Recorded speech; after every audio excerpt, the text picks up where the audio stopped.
Welcome to tonight's calm journey through the solar system. Before you get too comfortable, you can like or subscribe to support the channel. The solar system is a single, gravity-bound family of worlds.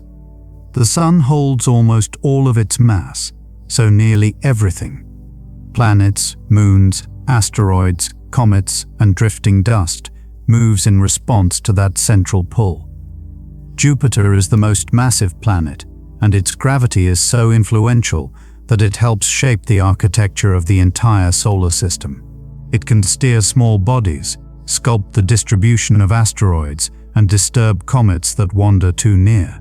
Even farther, Jupiter's presence is felt through subtle orbital patterns and resonances. In many ways, it acts like a second gravitational anchor after the Sun. Saturn's rings are made mostly of water ice particles, ranging from fine grains to chunks as large as boulders. They form an extremely thin disk compared with their vast width, and their structure includes gaps, divisions, and tightly packed bands. The rings interact with Saturn's many moons, which can confine, ripple, or carve edges through gravity. From a distance, the whole system looks smooth, but up close, it is busy with countless individual orbits. Europa, one of Jupiter's large moons, is thought to hide a global ocean beneath an icy shell. The surface is marked by cracks and bands that suggest the ice has shifted and reworked over time. Internal heat, largely from tidal flexing, may keep that ocean from freezing solid. Because liquid water is a key ingredient for habitability, Europa is one of the most closely watched places in the outer solar system. Enceladus, a small moon of Saturn, releases plumes of water-rich material from its south polar region. These jets feed Saturn's E-ring and hint at liquid water beneath the ice. The plume material can contain salts and other compounds that point to active chemistry below the surface. Tidal forces from Saturn are a major reason Enceladus can stay warm enough inside to drive this activity. Io is the most volcanically active world known, with eruptions powered primarily by tidal heating from Jupiter's strong gravity. As Io's orbit is gently stretched and squeezed, its interior warms, and molten rock finds pathways to the surface. This continual resurfacing can erase impact craters and repaint the landscape in bright sulfur compounds. The result is a moon that changes on human timescales, not just geological ones. Titan, Saturn's largest moon, has a thick atmosphere and stable liquids on its surface, but those liquids are mostly methane and ethane rather than water. Titan hosts clouds, rain, rivers and lakes in a hydrocarbon cycle that mirrors Earth's water cycle in structure. The atmosphere is hazy with complex organic chemistry that produces layered smog-like particles. It's a place where familiar processes happen with unfamiliar ingredients. Uranus rotates with an axial tilt close to 90 degrees, which makes it appear to spin on its side. This orientation creates extreme seasonal geometry, where one pole can face the Sun for long stretches while the other is in darkness. Over time, sunlight migrates in a very different pattern than it does on most planets. The planet's unusual tilt is thought to be linked to a dramatic event or series of interactions early in its history. Neptune experiences some of the fastest winds measured in the solar system's planetary atmospheres.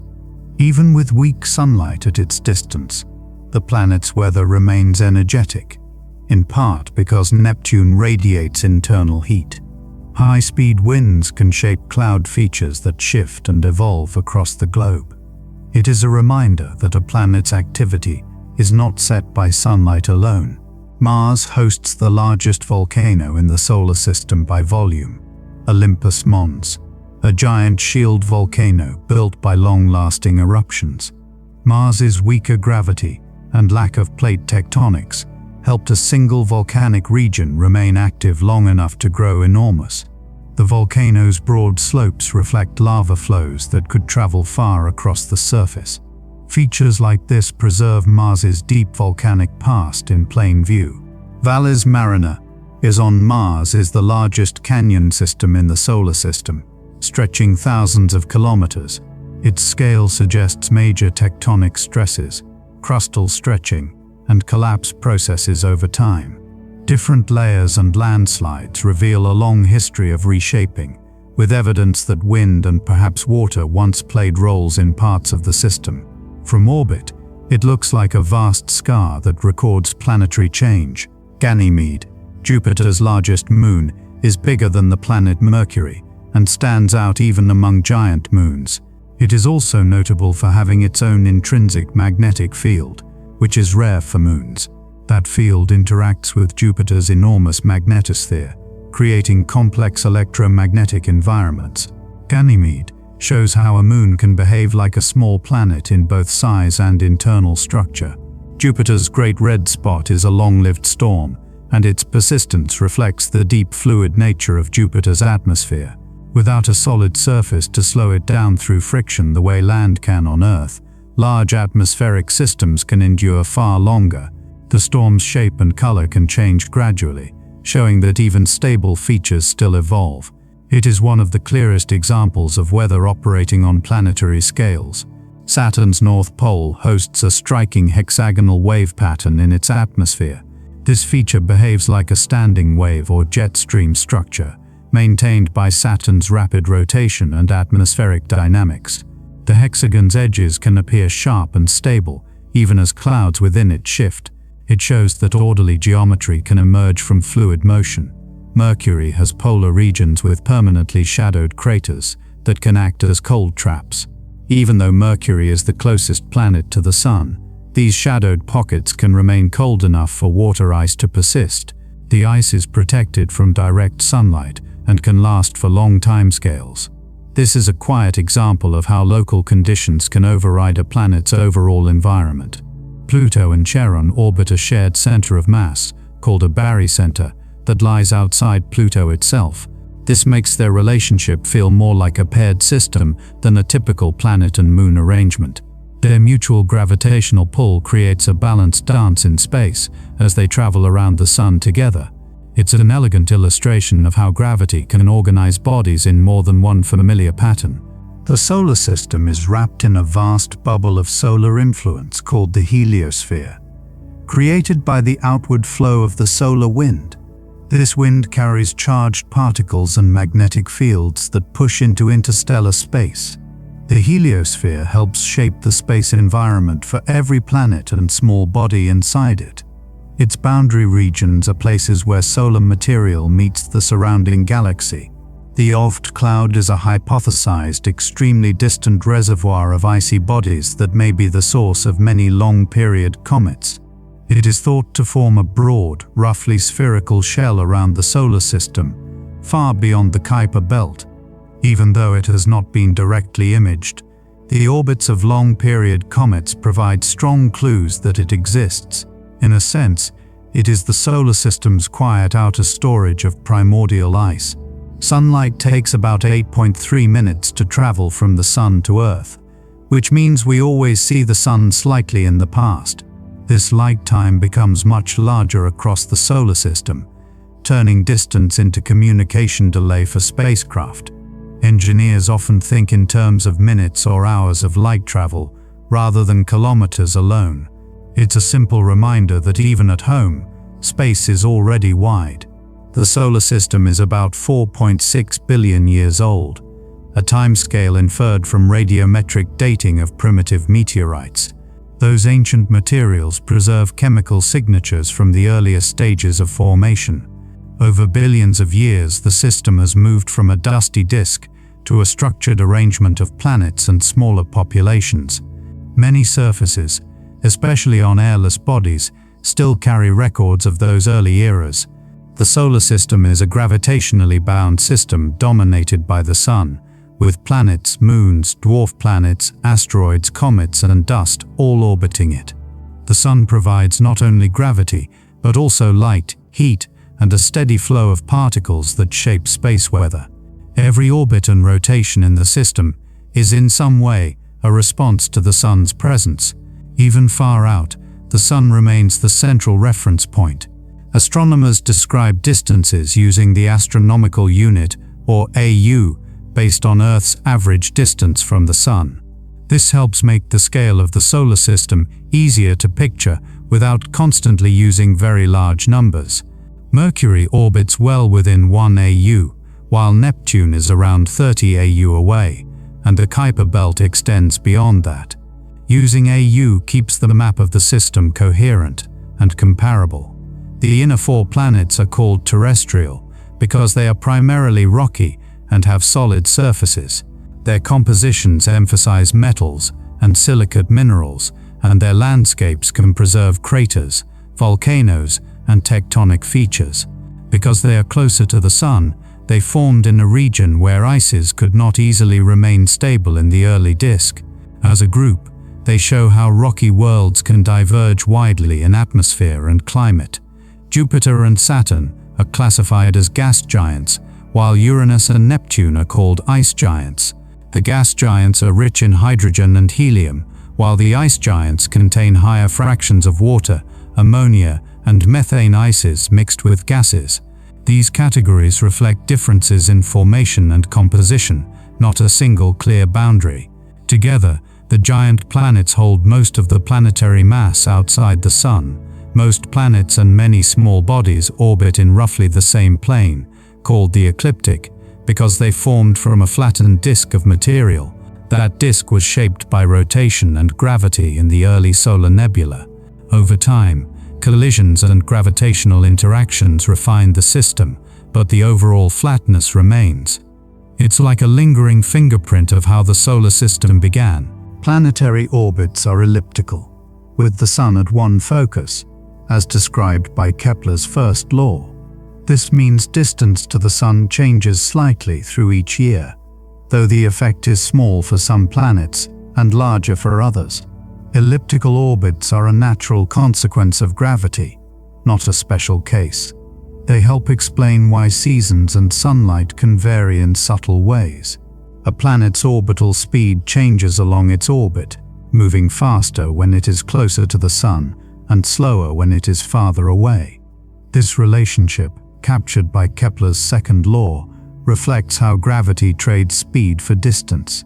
It is one of the reasons spacecraft navigation can be planned with precise timing. Across the solar system, the same rule quietly governs every orbit. Kepler's third law links distance and time by showing that orbital periods grow rapidly with increasing distance from the Sun. Inner planets move quickly and complete years in months, while outer planets take decades or even centuries. This scaling makes the solar system feel layered in time as well as space. The farther you go, the slower the rhythm becomes. The solar system's small bodies, asteroids, comets, centaurs, and distant trans-Neptunian objects, vastly outnumber the major planets. Many are remnants of early building blocks that never merged into larger worlds. Their orbits can be stable for long times or chaotic and evolving, depending on gravitational influences. Together they form a complex background population that carries a great deal of historical information. The asteroid belt lies between Mars and Jupiter and contains a large population of rocky objects.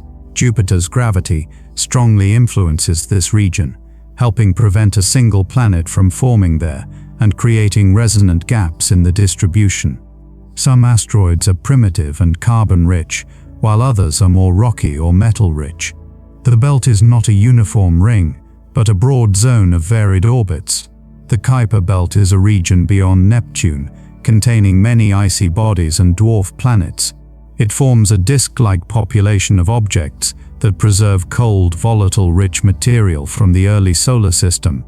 Many Kuiper belt objects are too faint to detect individually, so discovery grows as surveys improve.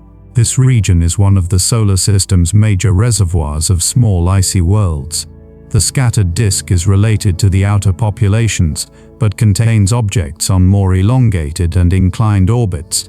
These paths suggest past gravitational interactions, especially with Neptune, that tossed bodies into wider, more stretched trajectories.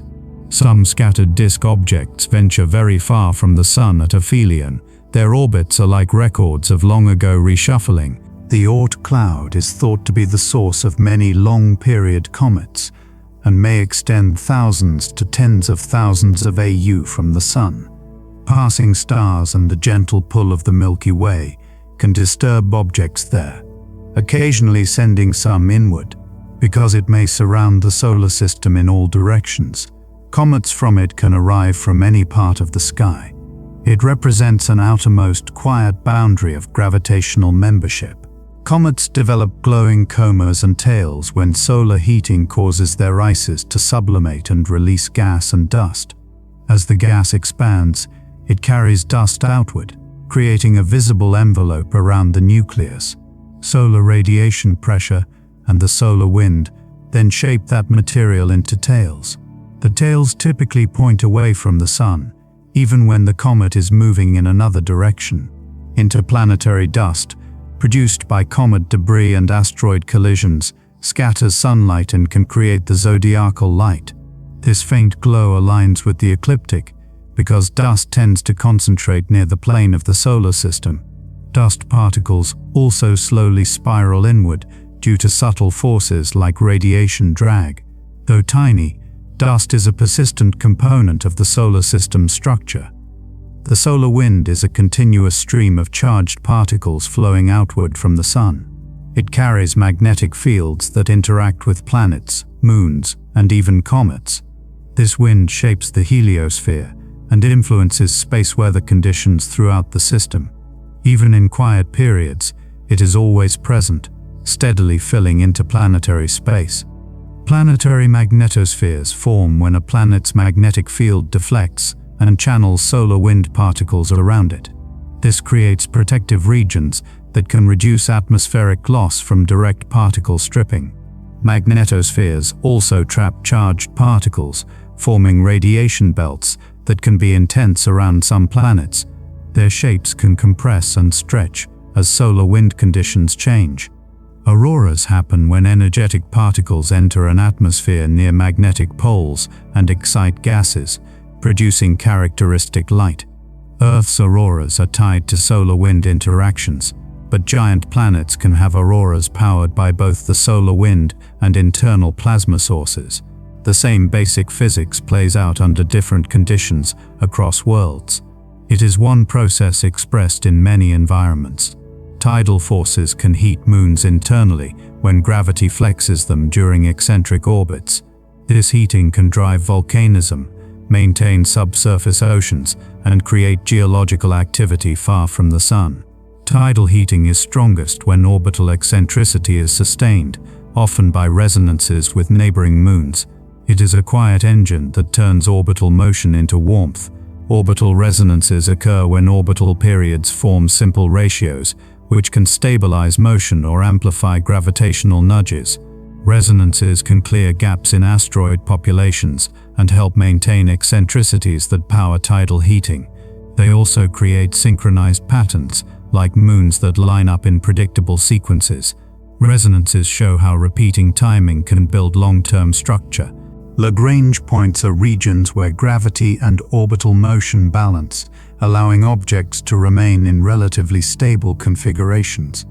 These points can host asteroids, such as Jupiter's Trojan groups, and can also be useful locations for spacecraft observatories. Their stability depends on the specific system and the point in question. They are gentle pockets of balance in a field of motion. Gravity assists allow spacecraft to borrow a small amount of orbital energy from a planet, changing speed and direction without large fuel costs. This technique has enabled missions to reach the outer solar system with practical launch masses. The spacecraft's path is carefully planned so that the planet's gravity reshapes its trajectory.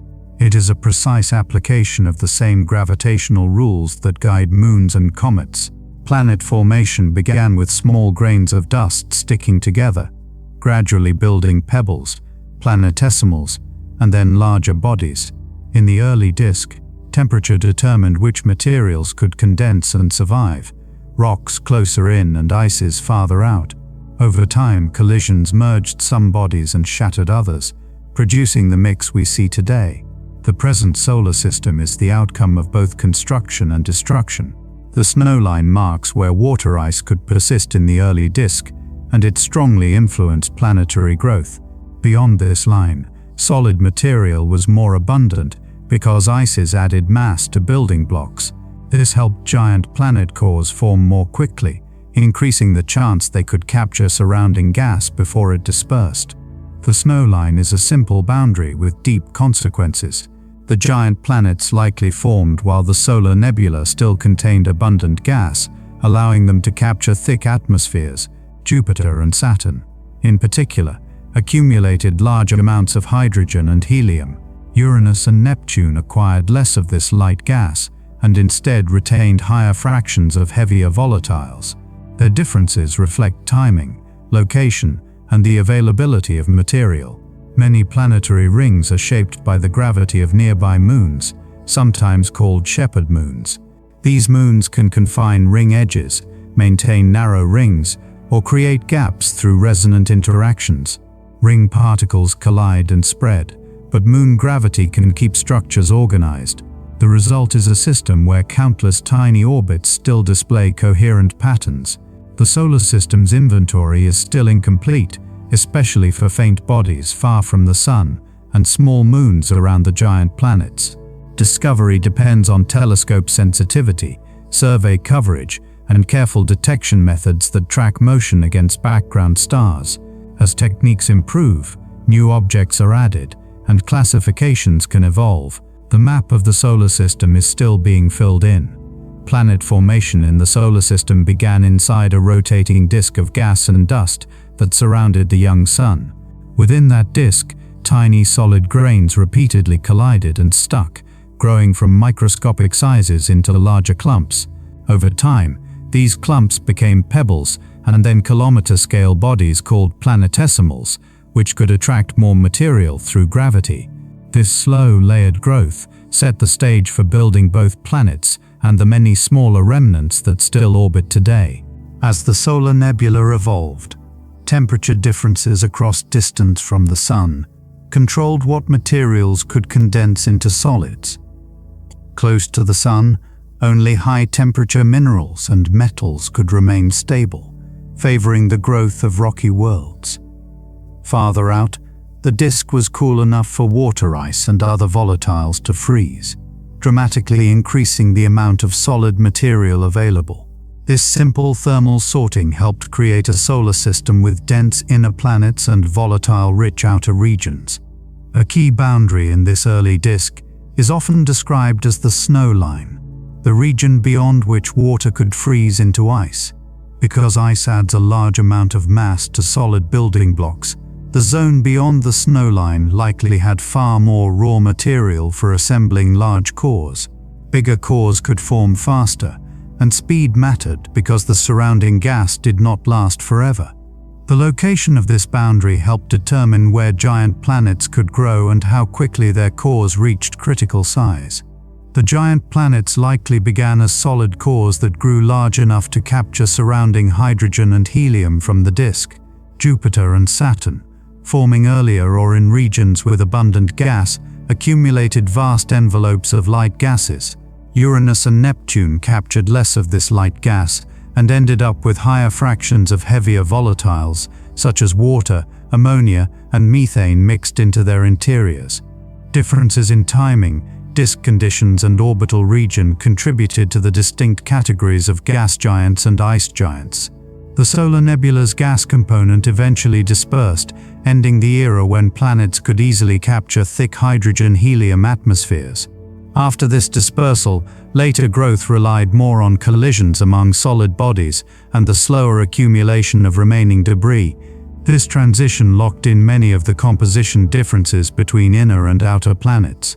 It also left behind populations of smaller objects that represent material not incorporated into the major planets. Not every region of the solar system was able to form a planet, and the asteroid belt is a classic example. Between Mars and Jupiter, the gravitational influence of Jupiter stirred the region, increasing collision speeds and making growth into a single large planet difficult. Instead of one world forming, the belt retained countless smaller bodies of many sizes. These asteroids preserve early solar system materials and can be studied as surviving pieces of planet-building history. Within the asteroid belt, Jupiter's gravity creates resonant zones that shape the distribution of asteroid orbits. In certain regions, gravitational nudges repeat at regular intervals, gradually altering orbits and clearing out gaps. These resonances can increase orbital eccentricities, raising collision rates, or pushing objects into different parts of the solar system. The belt structure is therefore not random. It reflects long-term gravitational patterning. Asteroids come in broad compositional classes that reflect different mixtures of rock, metal, and carbon-rich material. Some are dominated by silicate minerals, others contain significant metallic iron and nickel, and many are darker objects rich in carbon compounds and hydrated minerals.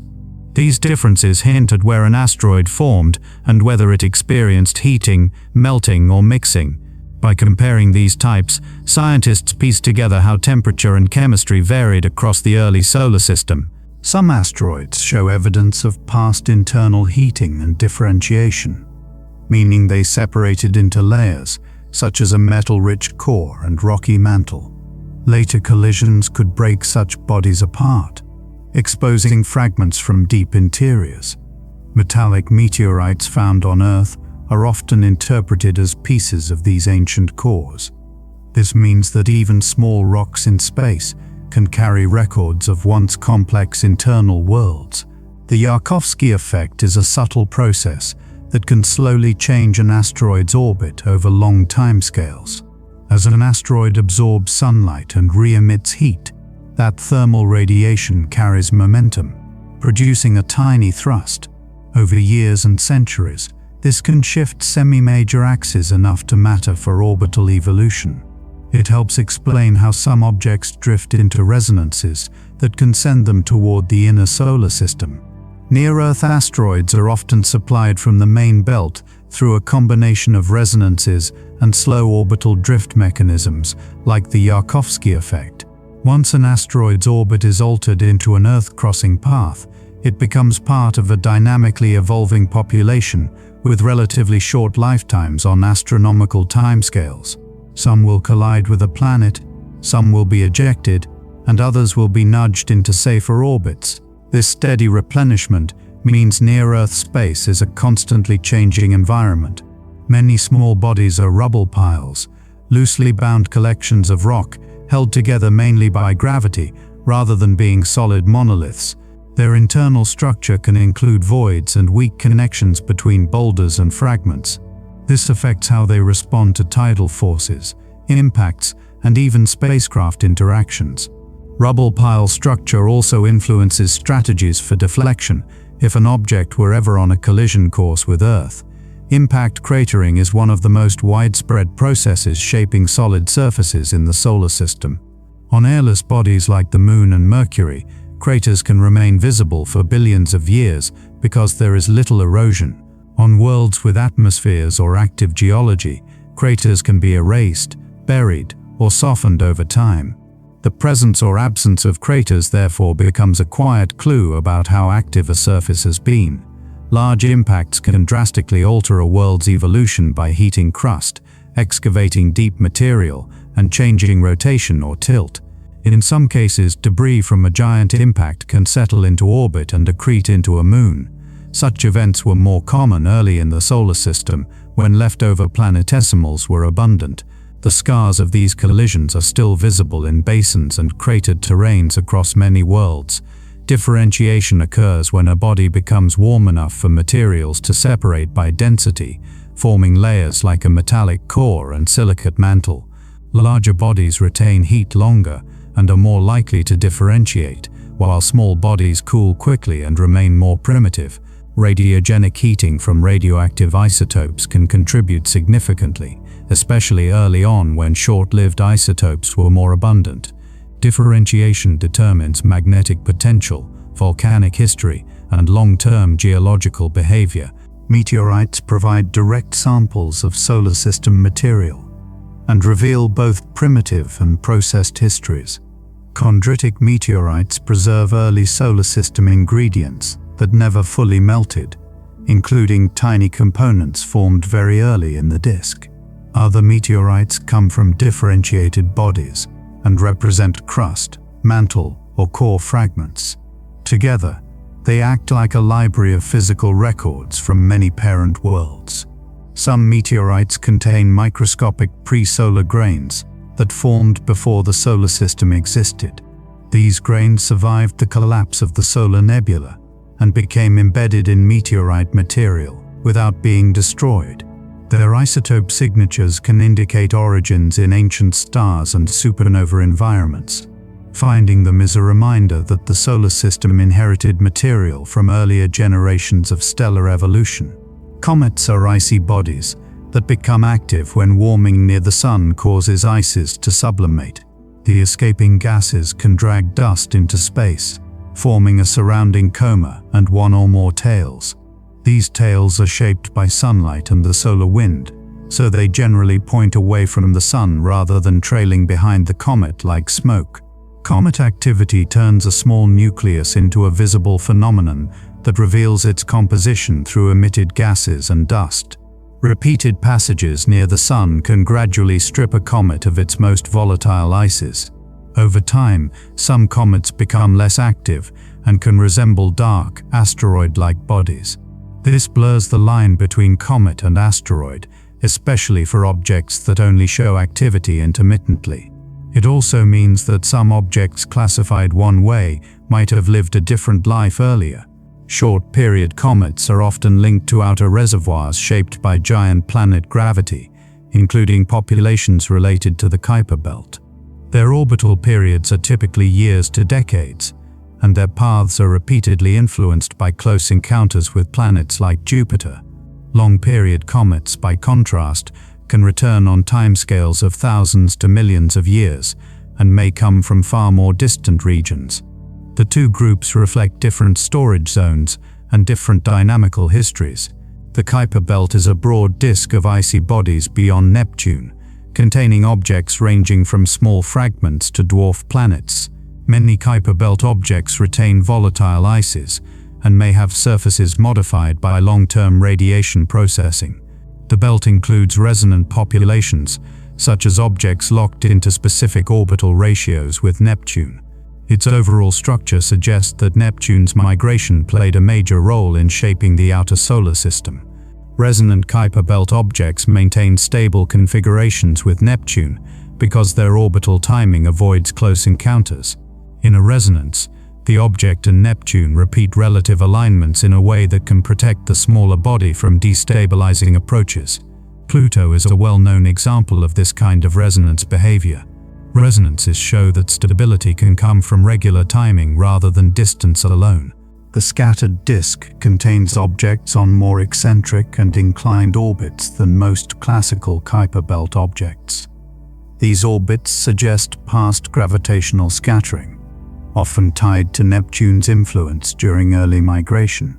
Some scattered disk objects travel extremely far from the Sun at aphelion, then return closer in at perihelion. Their elongated paths are traces of ancient gravitational reshuffling. The Oort cloud is proposed to be a distant, roughly spherical reservoir of icy bodies surrounding the solar system. Its spherical nature is consistent with comets that arrive from many directions, rather than from a flat disk alone. Gravitational nudges from passing stars and the Milky Way's tidal field can disturb Oort cloud orbits. When that happens, some objects fall inward and appear as long-period comets. Passing stars can influence the distant solar system without ever entering the planetary region. A close stellar passage can slightly alter the orbits of Oort cloud bodies, changing which ones remain stable and which ones drift inward. Over millions of years, even small gravitational nudges can accumulate into noticeable population shifts. This makes the solar system's outermost zone sensitive to its galactic neighborhood. The heliosphere is a bubble carved out by the solar wind as it flows outward into interstellar space. At large distances, the outward pressure of the solar wind meets the pressure of the interstellar medium, creating boundary regions where plasma conditions change. This boundary is not a hard wall, but a region of transition with varying particle densities and magnetic structures. The heliosphere defines a solar-dominated environment that extends far beyond the planets. The solar wind is continuously emitted from the Sun and carries the Sun's magnetic field outward, creating the interplanetary magnetic field.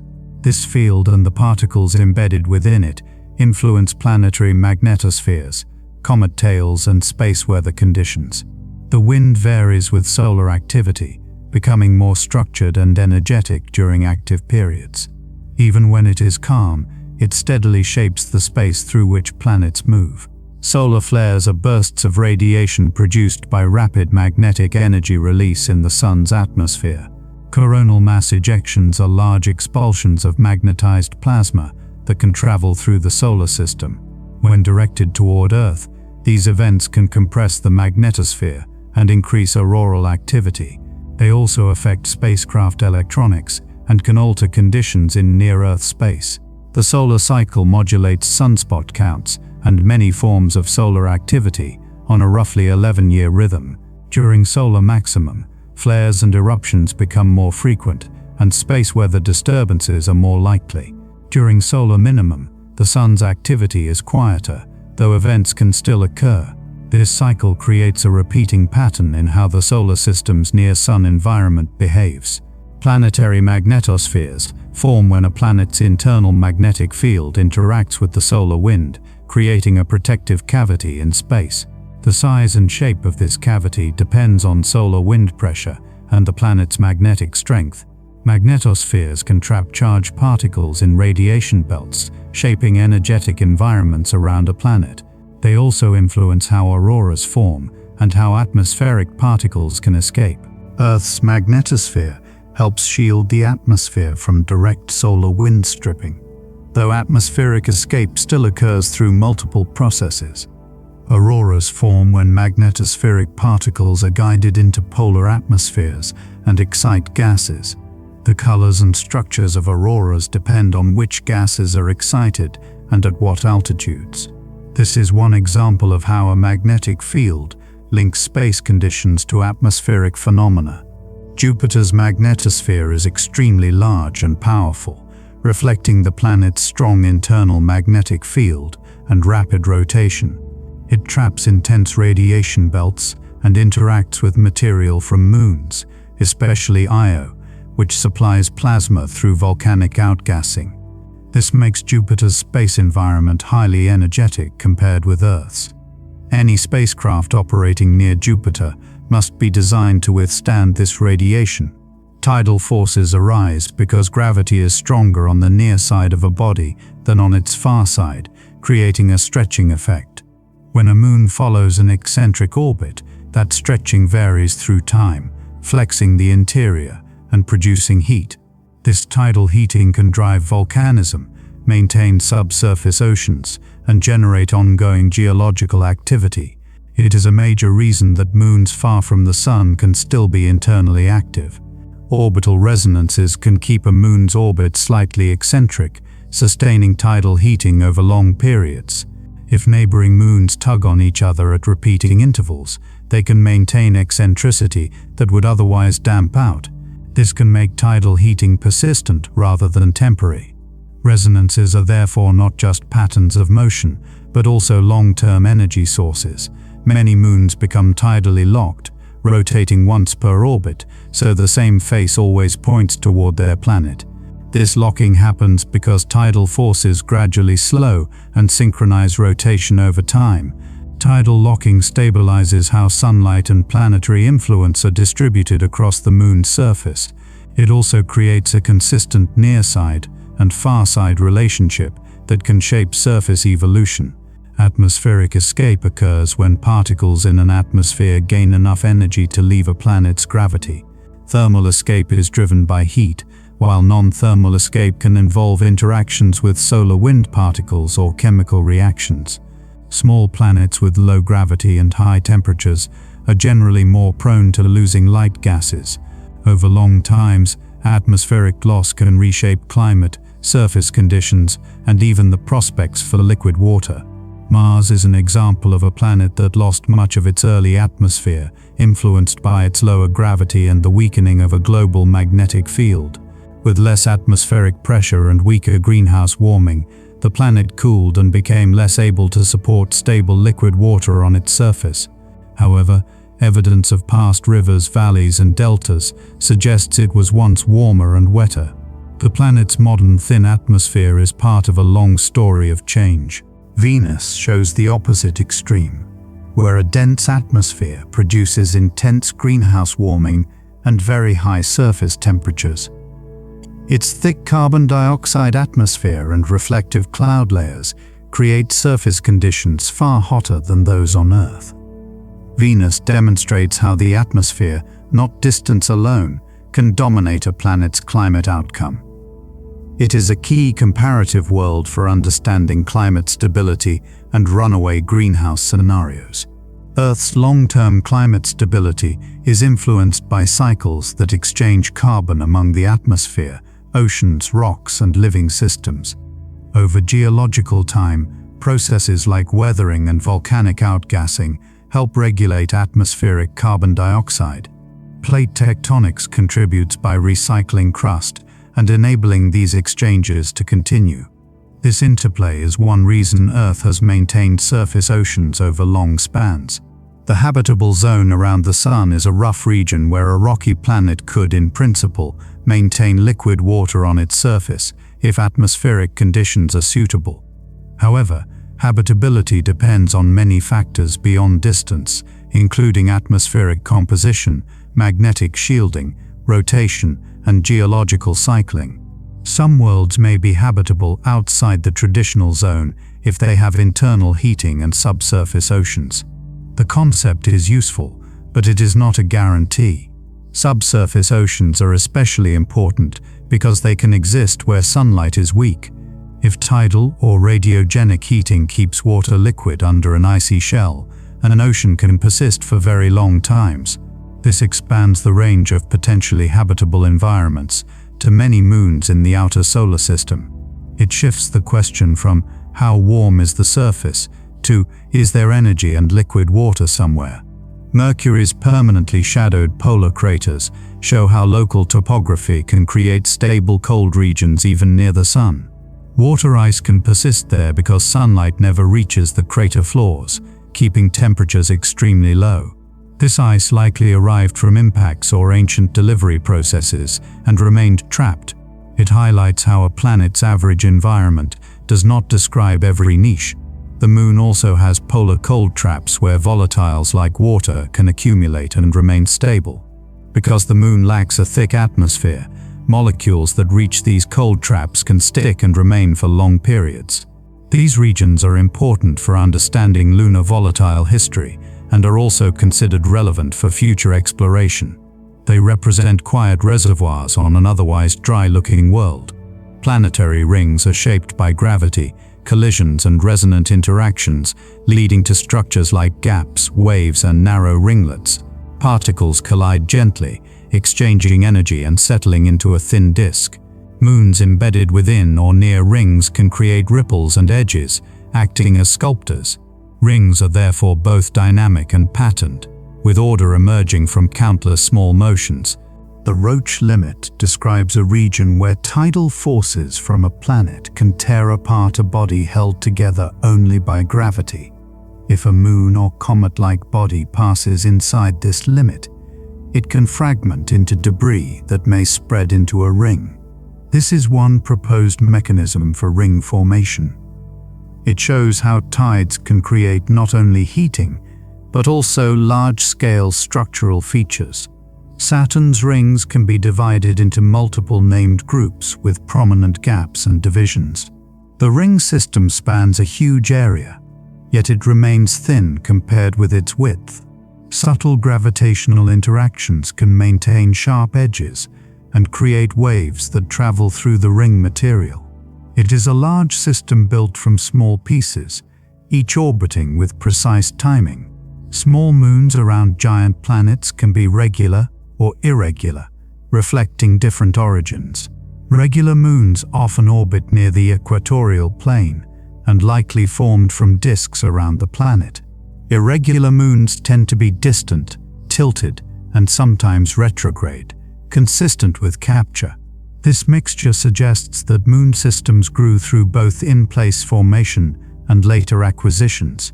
Retrograde or highly inclined orbits are strong clues that a moon was captured rather than formed from a planet's original disk.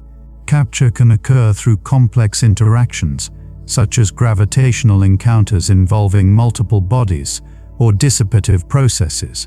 Over time, captured moons can remain stable, but their orbits often preserve unusual geometry. These moons act like fossils of past dynamical events. The solar system's outer regions still reflect ancient migrations and rearrangements of the giant planets. If planets moved inward or outward early on, their shifting gravity would have redistributed small bodies, capturing some into resonances and scattering others outward. This helps explain the structured populations of the Kuiper Belt and scattered disk. Migration turns the solar system into a historical record written in orbital patterns. The solar system is not perfectly stable in every detail, because gravitational interactions can be chaotic over very long timescales for some small bodies. Tiny differences in starting conditions can lead to different outcomes millions of years later. While the major planets' orbits remain generally stable, many small objects evolve significantly. This chaos is gentle and slow, but it is real and measurable. Near-Earth object impact probabilities are influenced by resonant pathways and close planetary encounters. A small change in a flyby distance can set up a later trajectory that either misses or intersects Earth. In some analyses, keyholes are tiny regions in space where passing through them leads to a future impact due to orbital timing. This shows how precise gravitational geometry can be. Jupiter can both shield and endanger the inner solar system depending on circumstances. Its gravity can deflect comets and asteroids away, reducing some risks, but it can also send objects inward by altering their orbits. The net effect is complex and depends on the populations involved. Jupiter is therefore both a protector and a powerful reshaper. Spacecraft navigation across the solar system often uses light time to describe communication delays. Because signals travel at the speed of light, a command sent to a distant spacecraft arrives minutes or hours later. Engineers account for this delay in operations planning, especially during critical maneuvers. Distance becomes not only a measure of space, but also a measure of time. The solar system's position in the Milky Way means it moves through different interstellar environments over long periods. As the Sun orbits the galactic center, the surrounding density and magnetic conditions of interstellar space can change. These changes may affect the heliosphere's size and the cosmic ray environment in the inner solar system. Even without dramatic events, the solar system is a traveler through the galaxy. The heliosphere can reduce the flux of some galactic cosmic rays reaching the inner solar system, and its shielding varies with solar activity. During more active periods, the heliosphere's influence can be stronger, modulating cosmic ray penetration. This adds another solar cycle-linked rhythm to the radiation environment near Earth.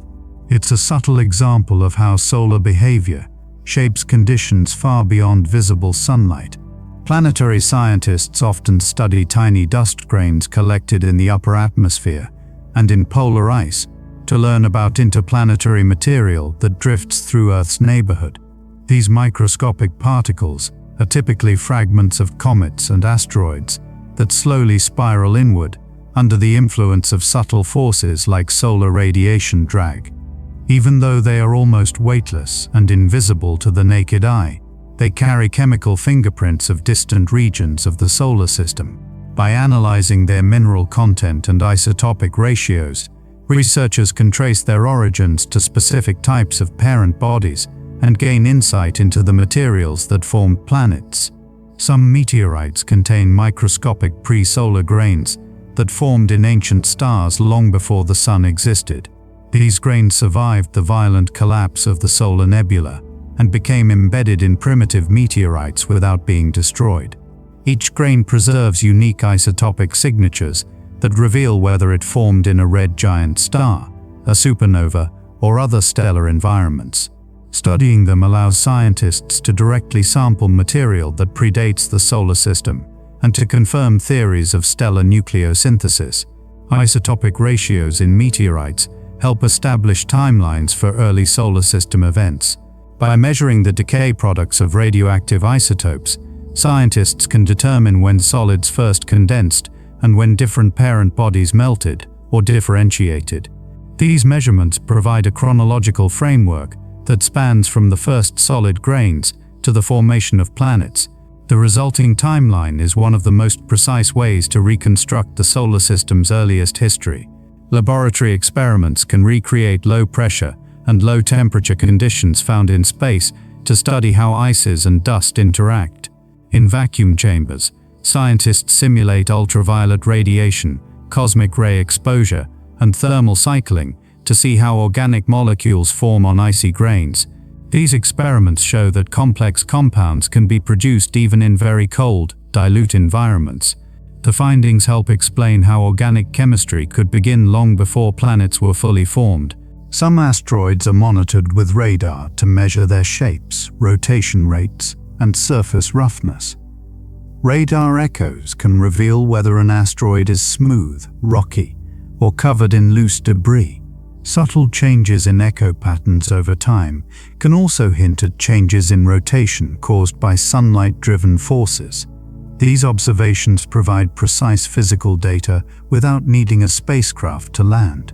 The Yarkovsky effect, which slowly alters asteroid orbits, depends strongly on surface properties like roughness, rotation, and thermal conductivity. A darker surface absorbs more sunlight and re-emits more heat, increasing the tiny thrust that shifts the orbit. Over thousands to millions of years, this process can significantly change where an asteroid travels.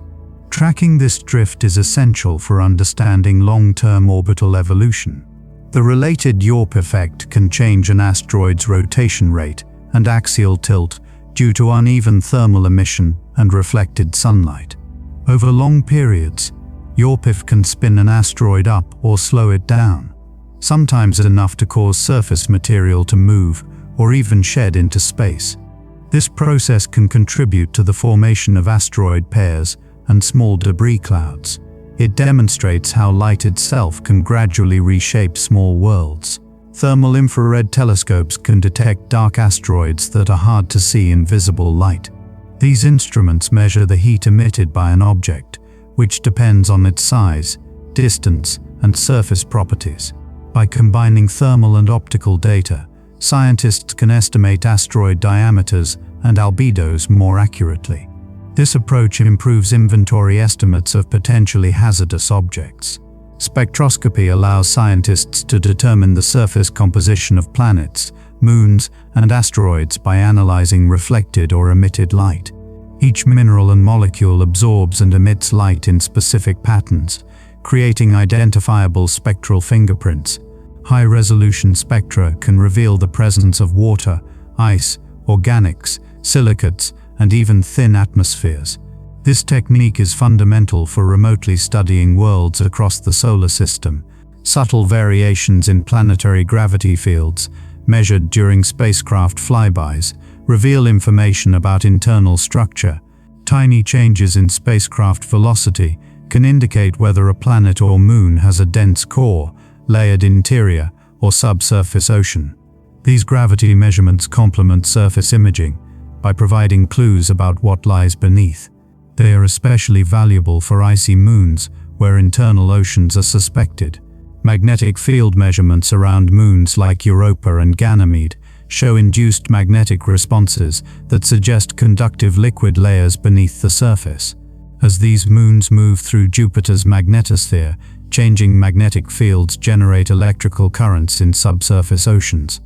The resulting induced fields can be detected by spacecraft instruments.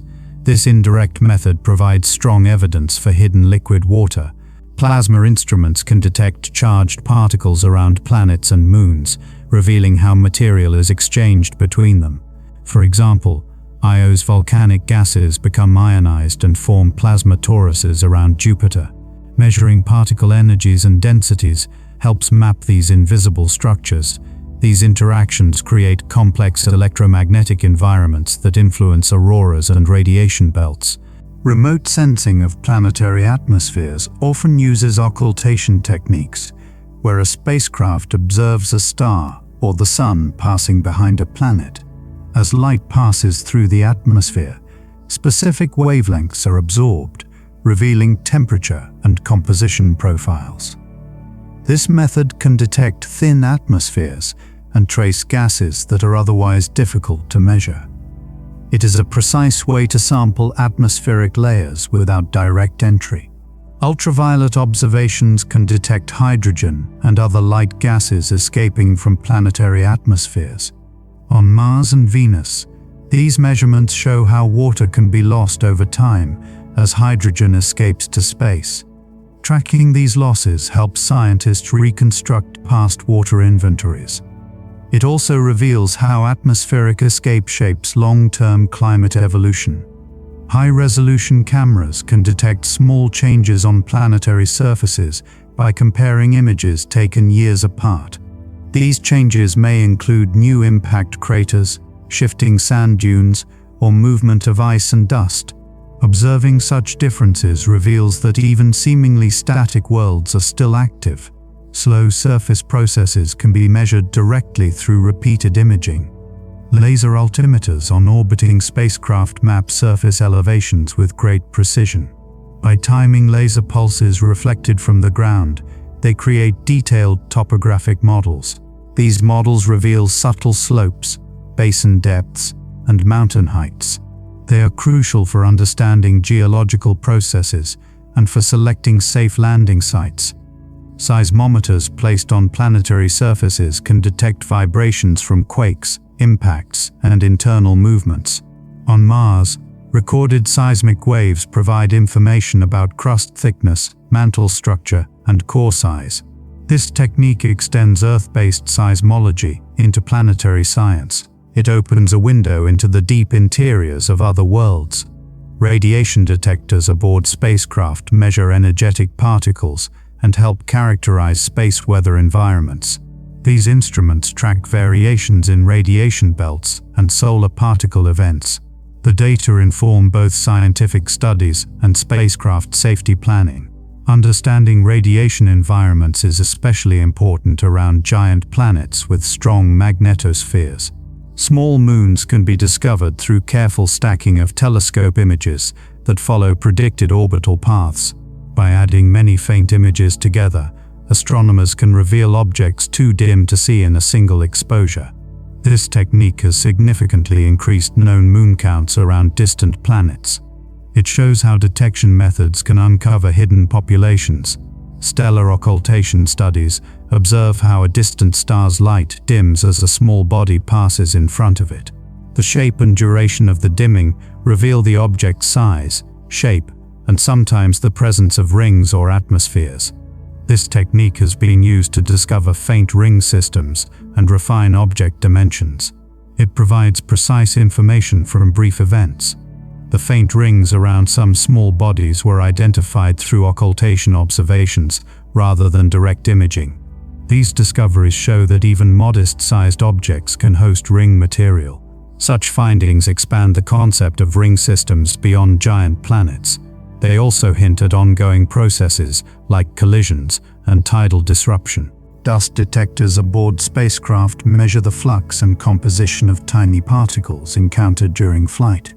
By analyzing impact signals, scientists can estimate dust densities and origins. These measurements help map interplanetary dust clouds and ring particle environments. They provide in situ confirmation of remote observations. Laboratory spectroscopy of meteorite samples can reveal the presence of hydrated minerals, indicating past interaction with liquid water on parent bodies. This suggests that some asteroids once contained liquid water internally. Such findings support the idea that water-rich materials were available during planet formation. They also connect meteorites to specific asteroid classes. Radiogenic heating from the decay of isotopes like aluminum-26 played a major role in early internal warming of small bodies. Short-lived isotopes were more abundant in the early solar system, making early heating more intense. This could lead to melting, differentiation, and volatile loss in young planetesimals. Timing was critical, because bodies that formed later would have missed this heating window. Thermal modeling of icy moons uses surface temperature, albedo, and orbital data to estimate internal heat flow. These models can predict whether a moon is warm enough inside to support liquid water. Combined with gravity and magnetic measurements, they help identify ocean-bearing candidates. Modeling bridges observational data and internal structure hypotheses. Some moons show induced magnetic signatures that vary as they orbit through a planet's magnetosphere. These changes can be used to estimate ocean depth, salinity, and thickness. The method relies on detecting subtle shifts in magnetic field strength and direction. It is one of the most elegant indirect tools for probing hidden oceans. Infrared spectroscopy can detect specific ices and minerals on distant surfaces. Absorption features reveal whether a surface contains water, ice, carbon dioxide ice, methane ice, or silicate rock. Over time, changes in these features can also show seasonal or environmental variation. This technique maps surface chemistry across the solar system. Planetary atmospheres can be studied using Doppler shifts in spectral lines to measure wind speeds. Small changes in wavelength reveal motion toward or away from the observer. This allows scientists to map circulation patterns even on worlds far from Earth. It provides direct measurements of atmospheric dynamics. Micrometeoroid impacts can gradually modify surface textures, creating a layer of regolith. These tiny impacts break rocks into smaller pieces and mix surface material. Over long periods, they contribute to soil-like layers on airless bodies. This slow gardening process reshapes landscapes grain by grain. Space weathering changes surface colors and reflectivity through solar wind implantation and micrometeoroid impacts. On asteroids, this can darken and redden surfaces over time. Freshly exposed material can look brighter until weathering effects accumulate. This explains why some asteroid families show a range of surface appearances. Laboratory impact experiments use small projectiles fired into targets to study crater formation. By scaling these experiments, scientists infer how craters form on planetary surfaces. Results show how impact angle, speed, and target composition affect crater shape. These studies support interpretations of real planetary craters. Dust accumulation in permanently shadowed craters can protect underlying ice by adding an insulating layer. This may help preserve volatile deposits over very long timescales. Thermal models show that even thin dust layers can reduce sublimation rates. Such details are important for understanding volatile stability. Thermal inertia measurements, derived from how quickly a surface heats and cools, reveals surface texture and composition. Low thermal inertia suggests loose, dusty material, while high thermal inertia indicates rockier surfaces. Mapping thermal inertia helps interpret geological units. It adds another layer of information beyond simple imaging. Planetary scientists use reflectance spectra to identify organic compounds on surfaces like Titan and some asteroids.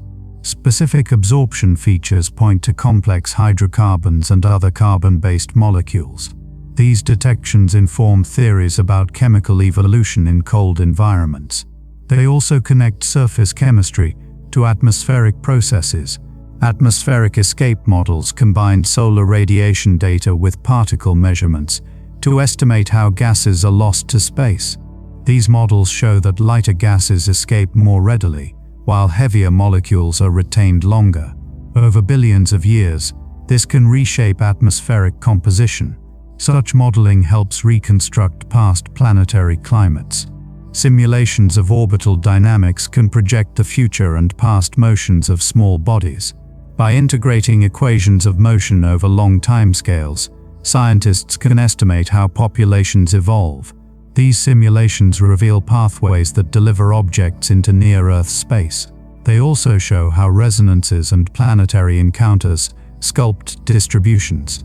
Computer models of ring systems simulate particle collisions, gravitational interactions, and moon influences.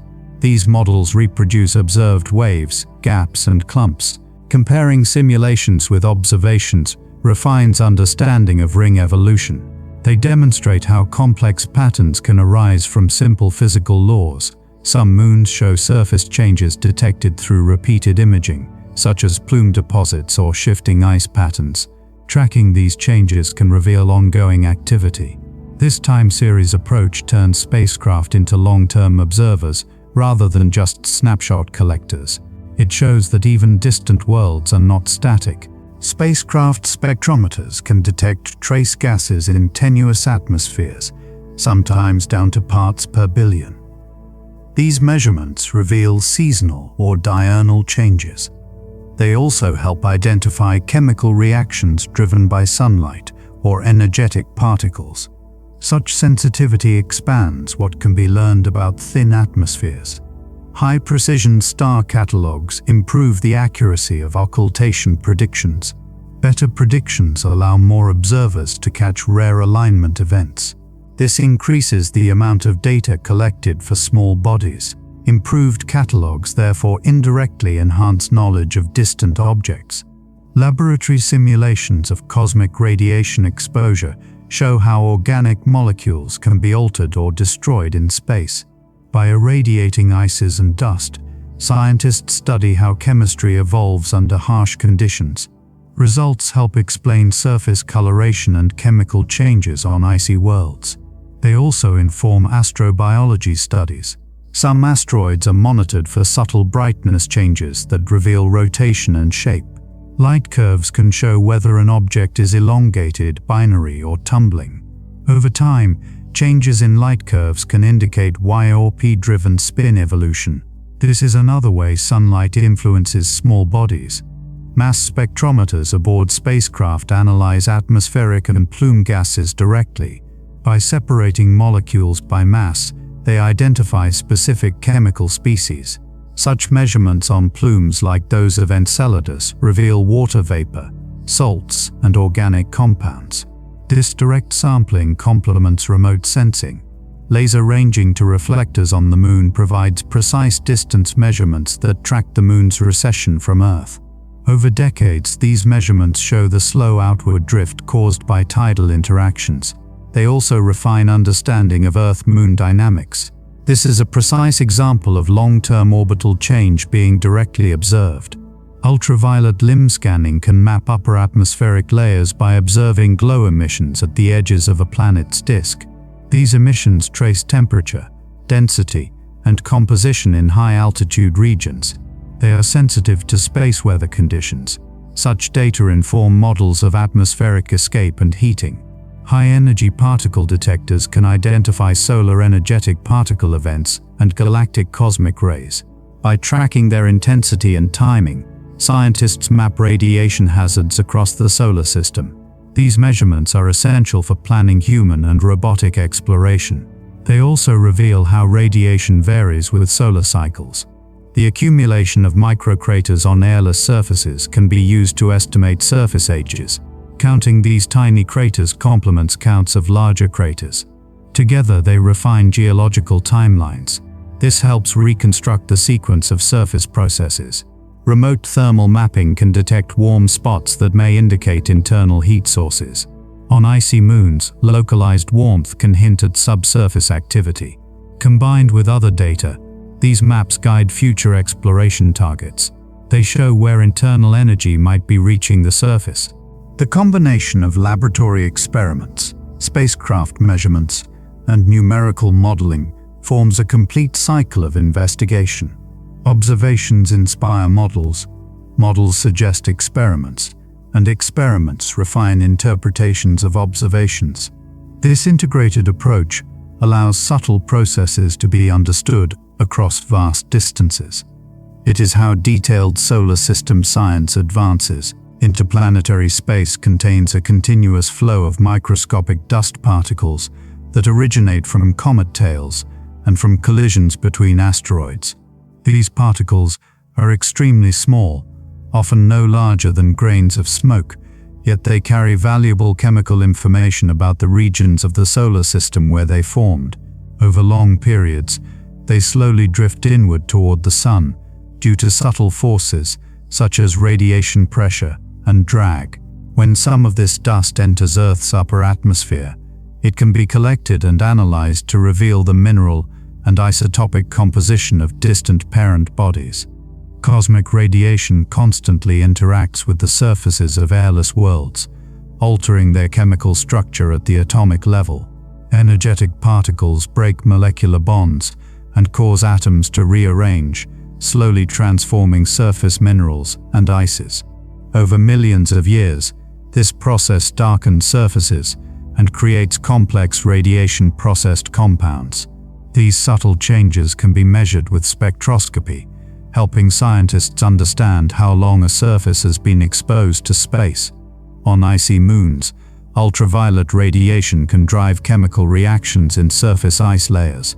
Sunlight and energetic particles break apart simple molecules like water, carbon dioxide, and methane, allowing them to recombine into more complex compounds.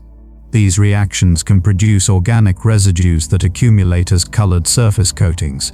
Over time, these coatings can influence surface reflectivity and thermal behavior. Thermal cycling, repeated heating and cooling as a body rotates, can cause rocks to crack and fragment without the need for large impacts. On airless bodies like the Moon and asteroids, surface materials expand in sunlight and contract in shadow, slowly weakening them. This gradual mechanical breakdown contributes to the formation of regolith. It is a quiet, continuous process that shapes landscapes over long timescales. Subtle variations in surface temperature can be mapped using infrared imaging. By observing how different regions heat up and cool down, scientists infer surface texture, grain size, and composition.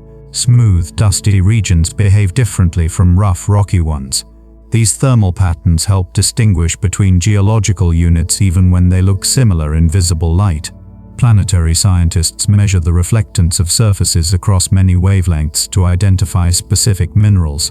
For example, silicate minerals have distinct absorption features in the infrared, while ices and organics absorb at different wavelengths. By comparing observed spectra with laboratory standards, scientists can determine what materials cover distant worlds. This technique allows chemical mapping of surfaces that cannot be sampled directly. Icy surfaces often contain layered deposits that reflect different episodes of accumulation or erosion. These layers may form from repeated deposition of frost, snow-like material, or plume fallout. Over time, layers can record environmental changes, such as shifts in orbital conditions or variations in internal activity. Studying these layers provides a stratigraphic history similar to sediment layers on Earth. In permanently shadowed regions, volatile molecules can migrate and become trapped in cold conditions. Molecules that land in these cold traps may remain stable for millions of years. This process gradually concentrates volatiles in specific locations. Such cold-trapped reservoirs are important targets for studying ancient material and for potential resource use in future exploration. Micrometeoroid bombardment continually churns the uppermost layers of regolith. Even though individual impacts are tiny, their cumulative effect mixes surface material and exposes fresh grains. This constant turnover influences how surfaces weather and how long particular materials remain exposed. It also affects how reflectance spectra change over time. Surface charging occurs when sunlight and solar wind particles strike airless bodies, causing electrons to accumulate or be lost. This can create electrostatic forces that lift fine dust grains. Over time, this process can move dust across surfaces, especially near terminator regions between day and night. Dust migration subtly reshapes surface textures. Fine dust on asteroids and moons can settle into low areas, smoothing out small-scale topography. This infilling can obscure small craters and modify surface roughness. Over geological timescales, even tiny grains can significantly change surface appearance. The result is a quiet reshaping that leaves subtle but detectable traces. High-resolution imaging reveals boulder tracks and landslides on steep slopes of airless bodies. These features show that gravity-driven motion still occurs, even in the absence of atmosphere or water. Small impacts or thermal stresses can trigger rockfalls. These processes slowly refresh surfaces and expose unweathered material. Thermal fatigue is a mechanism where repeated temperature swings gradually weaken rock at the microscopic level. Cracks form along mineral boundaries, eventually causing fragments to detach. This process can dominate regolith production on bodies close to the sun. It highlights how temperature alone can be a powerful geological agent. Planetary scientists sometimes detect extremely thin exospheres around airless worlds. These exospheres are composed of atoms and molecules released by sputtering, impacts, or thermal desorption. Though very tenuous, they can be measured by sensitive instruments. Their composition provides clues about surface chemistry and external influences. Some moons show faint, localized atmospheres that vary with time and position. These atmospheres may be replenished by surface processes, such as sublimation or sputtering. Because they are thin and transient, they require precise measurements to study.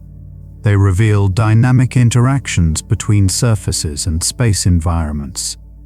Charged dust particles can be influenced by electromagnetic forces, as well as gravity. In regions with strong magnetic fields, dust trajectories may differ from simple gravitational paths. This can lead to dust levitation or redistribution. Such interactions add complexity to how dust environments behave. Spectral mapping can detect frost deposits that appear and disappear seasonally. Changes in brightness and spectral features reveal cycles of sublimation and condensation. These seasonal frosts can influence local temperature and surface stability. They also show how even small bodies can have climate-like processes. Planetary rotation can influence how solar heating is distributed, creating diurnal temperature gradients. These gradients drive thermal winds in atmospheres and control thermal stresses on surfaces. Over time, rotation patterns shape weather, erosion, and regolith production. The planet's spin is therefore a subtle but persistent sculptor. The interaction of solar wind with surface materials can implant ions into minerals. This implantation changes chemical composition and can create new compounds. Over long periods, this modifies surface reflectivity and reactivity. These changes can be detected by comparing spectra of fresh and weathered material. Laboratory irradiation of meteorite samples shows how organic molecules can be altered by space conditions. Experiments demonstrate how simple organics can polymerize into more complex forms under radiation. This supports the idea that chemical complexity can grow in cold, irradiated environments. Such findings are relevant to understanding prebiotic chemistry. Fine-scale roughness of a surface affects how light is scattered, influencing albedo and thermal behavior. Even small changes in grain arrangement can alter reflectivity. Measuring these subtle variations helps refine climate and temperature models for planetary surfaces. It also improves interpretations of remote sensing data. Microscopic inclusions in meteorites preserve records of condensation temperatures and pressures in the early solar nebula. By studying these inclusions, scientists reconstruct the physical environment of early disk regions. These records provide direct evidence for the conditions under which solids formed. They help validate theoretical models of nebular evolution. Dust accumulation rates can be estimated by measuring layers in polar ice and sediment on Earth. These terrestrial records indirectly reveal how interplanetary dust flux has changed over time. Variations in flux may reflect changes in comet activity or asteroid collisions.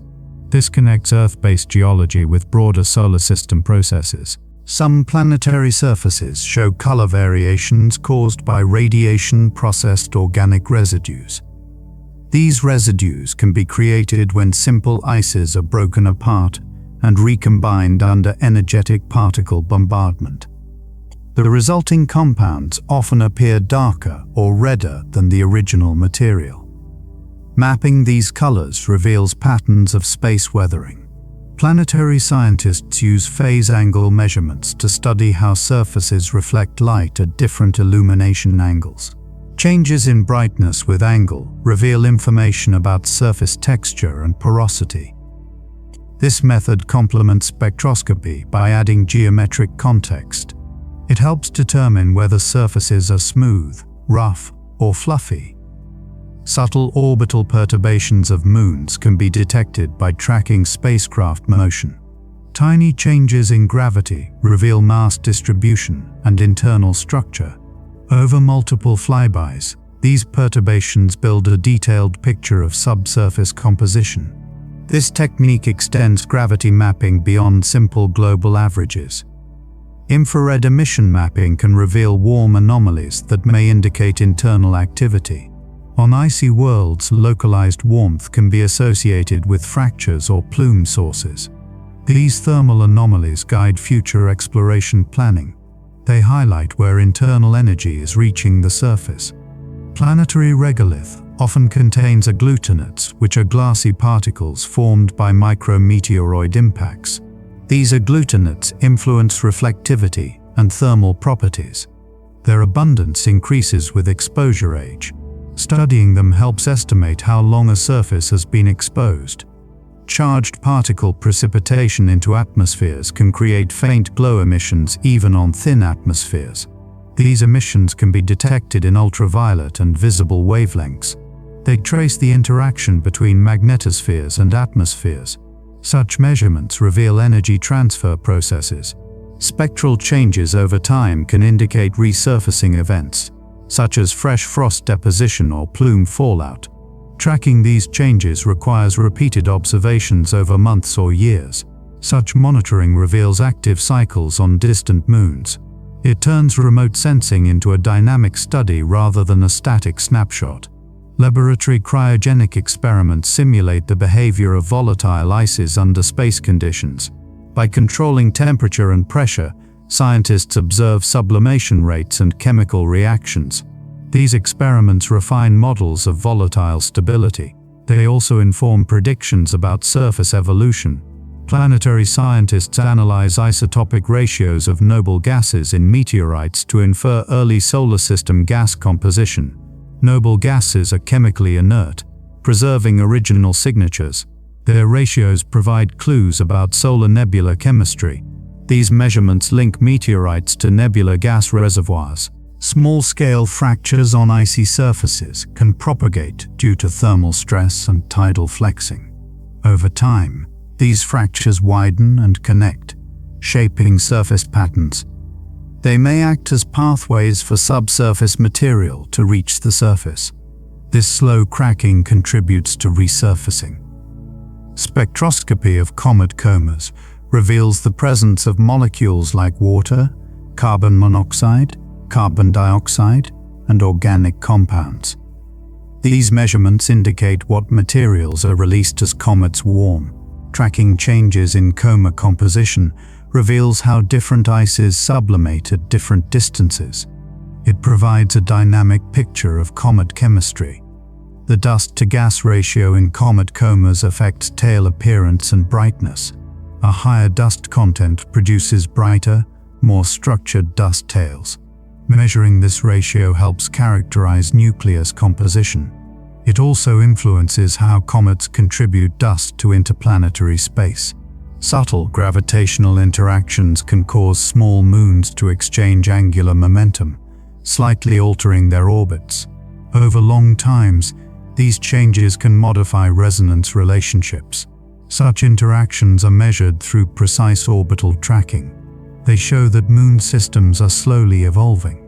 Planetary scientists use statistical models to estimate populations of faint objects that are beyond current detection limits. By extrapolating observed distributions, they infer how many unseen bodies likely exist. This helps complete the census of the solar system. It also guides future survey strategies. High-altitude balloon and aircraft missions collect interplanetary dust particles from Earth's stratosphere. These particles are analyzed in laboratories for mineral and isotopic composition. They provide direct samples of cometary and asteroidal material. Such missions complement meteorite studies. Some planetary atmospheres show night glow emissions caused by chemical reactions occurring after sunset. These faint glows can be detected in infrared or visible wavelengths. They reveal ongoing atmospheric chemistry even without sunlight. Night glow adds another dimension to atmospheric dynamics. Planetary scientists detect faint hydrogen coronas around some planets and moons. These extended exospheres are formed by escaping hydrogen atoms. Their size and shape reveal escape rates and atmospheric loss processes. They are subtle but important features of atmospheric evolution. Remote observations of dust trails along comet orbits reveal streams of debris that can intersect Earth's path. These debris streams are the source of many meteor showers. Mapping these trails helps predict meteor activity. It connects cometary processes to Earth-based observations. Thermal models of regolith account for porosity, grain size, and layering to predict surface temperatures. These models explain why some regions retain volatiles while others do not. They refine predictions of frost stability. Such modeling links microstructure to planetary scale outcomes. Spectral libraries built from laboratory measurements allow precise identification of minerals on distant worlds. By matching observed spectra to known standards, scientists can confidently assign compositions.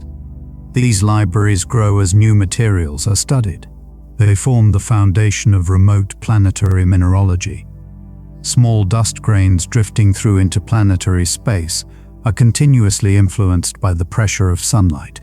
Each photon carries a tiny amount of momentum, and when these photons strike dust particles, they gently push them outward. Over long periods, this radiation pressure can alter dust trajectories and affect how dust clouds are distributed throughout the inner solar system. This slow interaction helps shape faint dust bands and influences how material migrates toward or away from the sun. In addition to radiation pressure, a drag force known as the Poynting-Robertson effect causes dust particles to slowly spiral inward toward the sun. As dust grains absorb sunlight and re-emit energy as heat, they lose a small amount of orbital momentum. This gradual inward drift can take thousands to millions of years depending on particle size. Over time, it continuously replenishes dust populations closer to the sun from more distant sources. The zodiacal light seen from Earth is created by sunlight scattered by interplanetary dust concentrated near the ecliptic plane. This faint glow follows the plane in which most planets orbit. It becomes most visible just after sunset or before sunrise in dark skies.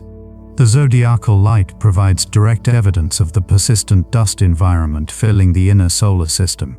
Some asteroids have satellites, and careful imaging has revealed binary and even triple asteroid systems. These systems may form when material is shed from a rapidly rotating asteroid or during gentle collisions that leave fragments gravitationally bound. Studying their orbits allows scientists to measure asteroid masses and densities. Binary asteroids therefore provide direct physical data that cannot be obtained from solitary objects alone. The rotation states of asteroids can be surprisingly complex. Some rotate smoothly around a single axis, while others tumble in chaotic motion. These tumbling states can be induced by past collisions or by Yorpy-driven changes in spin. Over time, internal energy dissipation can slowly dampen chaotic motion into more regular rotation. Light curves of asteroids, which track brightness variations over time, reveal their shapes and spin rates. Sharp changes in brightness indicate elongated shapes, while smooth variations suggest more spherical forms. Repeated observations can show how spin rates change due to sunlight-driven forces. These subtle measurements turn faint points of light into physical objects with measurable properties. Thermal inertia studies show that asteroid surfaces range from fluffy dust to solid rock. Low thermal inertia indicates fine, insulating regolith, while high thermal inertia suggests exposed rock or compacted material. These measurements help identify recently exposed surfaces and ancient weathered terrains. They also inform how quickly surfaces heat and cool. Meteor showers occur when Earth passes through streams of dust left behind by comets. Each year, predictable showers appear as Earth intersects the same debris trails. The intensity of a shower depends on how dense the debris stream is and how close Earth's orbit comes to it. These events connect distant cometary processes with observable phenomena in Earth's atmosphere. Meteoroids entering Earth's atmosphere experience intense frictional heating that causes them to glow as meteors. Most burn up completely before reaching the ground. The brightness and duration of a meteor depend on its size, speed, and composition. These glowing streaks provide visible evidence of the continuous infall of interplanetary material. Fragments that survive atmospheric entry and land on the surface are called meteorites. Their chemical and isotopic compositions reveal information about their parent bodies. By studying meteorites, scientists learn about asteroid mineralogy, thermal history, and early solar system chemistry. Meteorites are among the most direct samples of extraterrestrial material available. Some meteorites show evidence of aqueous alteration, meaning their parent bodies once contained liquid water. Minerals such as clays form when water interacts with rock. This indicates that certain asteroids were warm enough internally to sustain liquid water for periods of time. These findings expand the range of environments where water once existed in the early solar system. The distribution of near-Earth objects is constantly changing due to gravitational interactions with planets. Close encounters can slightly alter orbits, gradually shifting populations. Over time, some objects are removed from near-Earth space, while others are added from the main belt. This dynamic balance means the near-Earth environment is always evolving. Radar observations of near-Earth asteroids can reveal surface features, shape, and rotation. Radar waves bounce off the asteroid and return with information about surface roughness and topography. These measurements can produce detailed models of objects that are millions of kilometers away. Radar also improves orbit determinations, which is important for impact monitoring. Some near-Earth asteroids pass close enough for detailed imaging by ground-based telescopes. These close approaches allow high-resolution observations that can detect boulders, ridges, and surface texture. Repeated close flybys can also reveal changes in rotation or orbit. Such events provide rare opportunities for detailed study without spacecraft missions. Solar heating can cause outgassing of volatile-rich asteroids, producing faint comas or dust tails. These objects blur the line between asteroids and comets. Their activity suggests that some asteroids contain buried ice. Studying these bodies helps connect main belt populations with cometary behavior. The Sun's gravitational influence defines a Hill sphere around each planet, within which the planet can retain moons. The size of a Hill sphere depends on the planet's mass and distance from the Sun. Moons outside this region are not gravitationally stable long-term. This concept explains why giant planets can host many moons while smaller planets host few or none. Small moons can sometimes be temporarily captured. Gravitational interactions can allow a passing body to be captured for a time before it escapes or collides. These temporary moons demonstrate that satellite systems can be dynamic.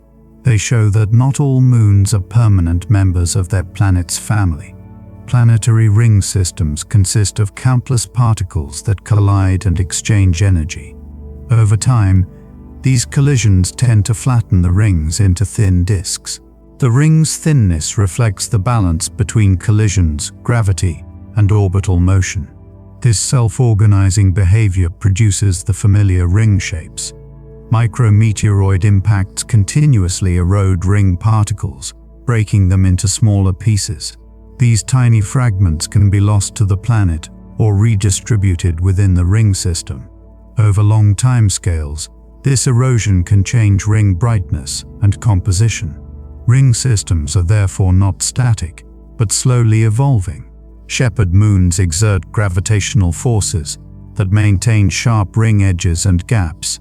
Their orbits confine particles and prevent rings from spreading indefinitely. Subtle resonant interactions can create wave-like patterns in rings. These interactions show how even small moons can sculpt large-scale structures. Some ring particles may have formed from the breakup of a moon that wandered too close to its planet. Tidal forces can tear apart loosely bound bodies, producing debris that spreads into a ring. Over time, collisions grind the debris into smaller particles. This process illustrates how catastrophic events can lead to stable-looking structures. Planetary albedo, or reflectivity, influences surface temperature by controlling how much sunlight is absorbed. Bright surfaces reflect more light and remain cooler, while dark surfaces absorb more and warm more quickly. Changes in albedo can create feedback loops that affect climate and volatile stability. These effects are seen on icy moons and planets alike. Seasonal frost cycles can deposit and remove thin layers of ice on planetary surfaces. These cycles can change surface brightness and temperature patterns over time. Repeated deposition can slowly build layered deposits. Such processes show that even thin atmospheres can drive seasonal surface changes. Atmospheric circulation redistributes heat around a planet, influencing weather and climate. Jet streams, convection cells, and planetary waves transport energy. These patterns determine cloud formation, storm tracks, and temperature gradients. Each planet's circulation reflects its rotation, atmospheric composition, and energy input. Venus exhibits superrotation, where its atmosphere circles the planet much faster than the surface rotates. This leads to high-altitude winds that carry clouds around the planet in a few Earth days. Superrotation affects heat distribution and cloud patterns. It also complicates understanding of Venusian climate dynamics. Mars's atmosphere undergoes seasonal pressure changes as carbon dioxide freezes onto and sublimates from polar caps. During winter, CO2 condenses at the poles, reducing atmospheric pressure.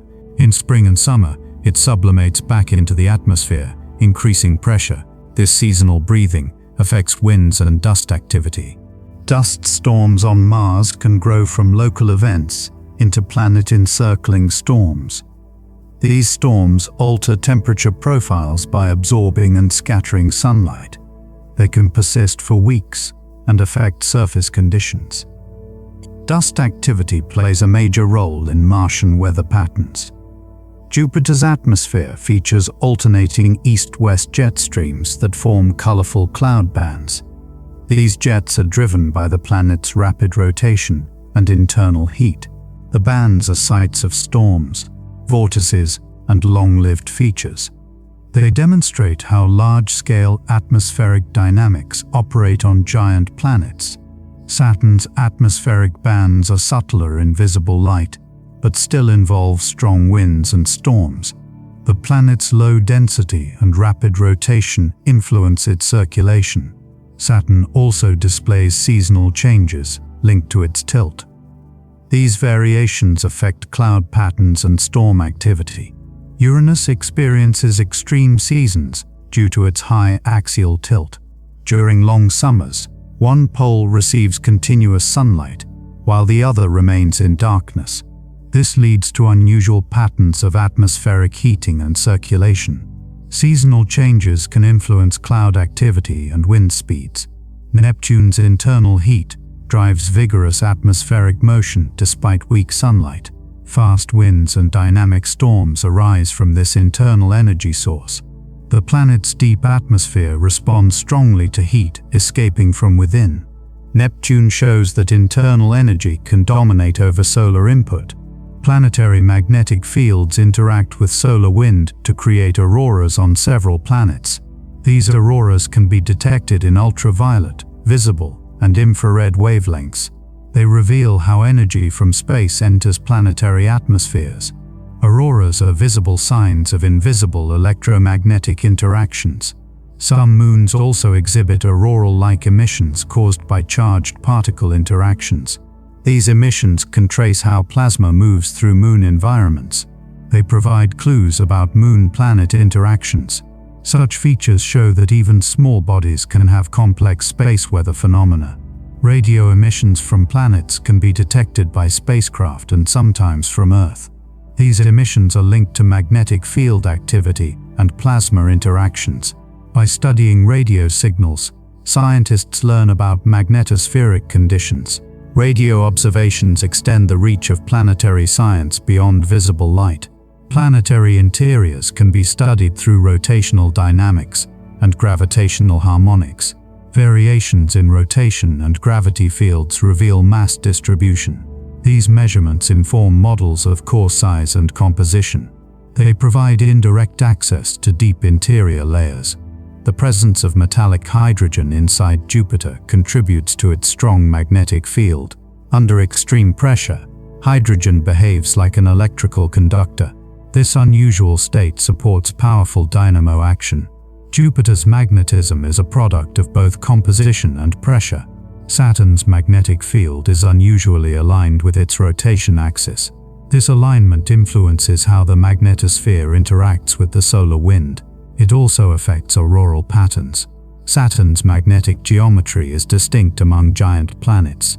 Uranus and Neptune have magnetic fields that are tilted and offset from their centers.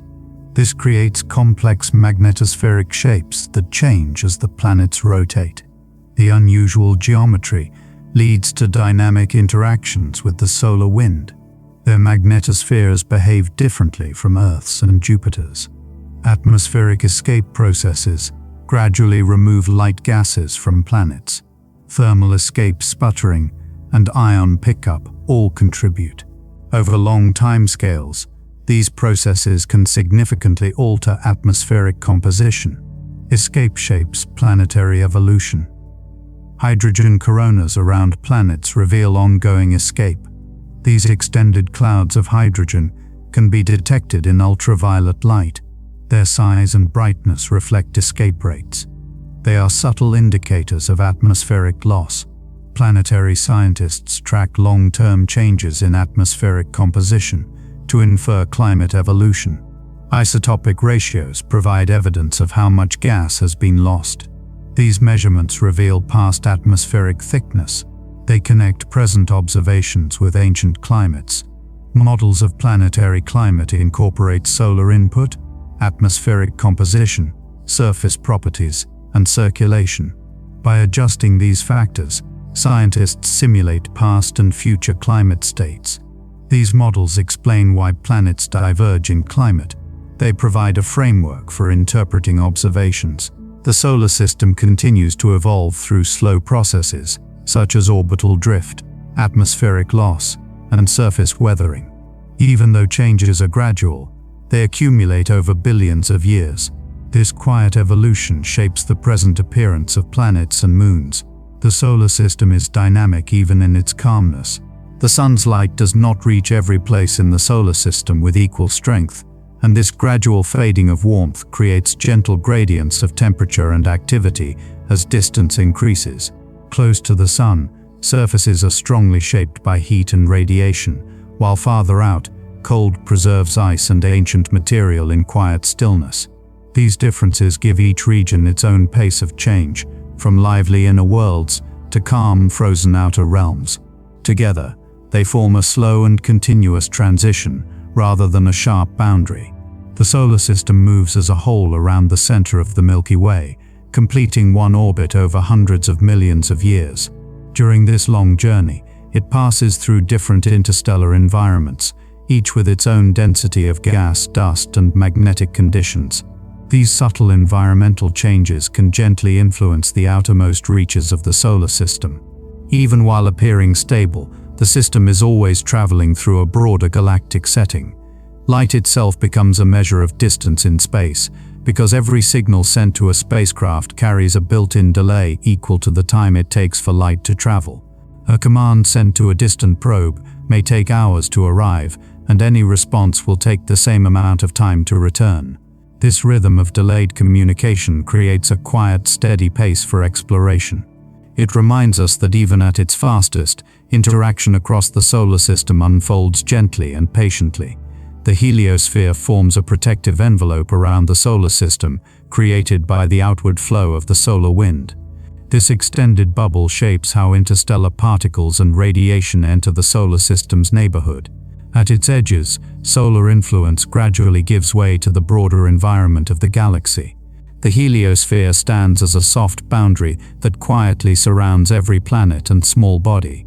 Planetary surfaces slowly change under the combined influence of micrometeoroid impacts, radiation, and temperature cycles. These processes do not rush, but they persist steadily, grain by grain and molecule by molecule. Over immense spans of time, they can smooth landscapes, darken surfaces, and alter chemical compositions. The result is a calm but continual reshaping that leaves long-lasting traces. Airless worlds develop regolith layers that act like protective blankets over underlying rock. This loose material insulates subsurface layers and moderates temperature changes. It also records countless tiny impacts that mix and rearrange grains. In this way, regolith quietly stores a history of surface exposure and environmental conditions. On icy moons, thin layers of frost can appear and vanish with changing seasons or orbital positions. These frosts subtly brighten or darken regions as they form and sublimate. Repeated cycles can build delicate layered deposits that accumulate over time. Such slow seasonal breathing adds gentle rhythms to distant landscapes. Small bodies like asteroids and comets can gradually alter their paths through faint but persistent forces. Sunlight, thermal emission, and gravitational tugs nudge them over thousands and millions of years. These changes are not abrupt, but accumulate into noticeable shifts in orbits. Even in apparent stillness, motion is always unfolding. The quiet migration of dust through the solar system continually refreshes interplanetary space.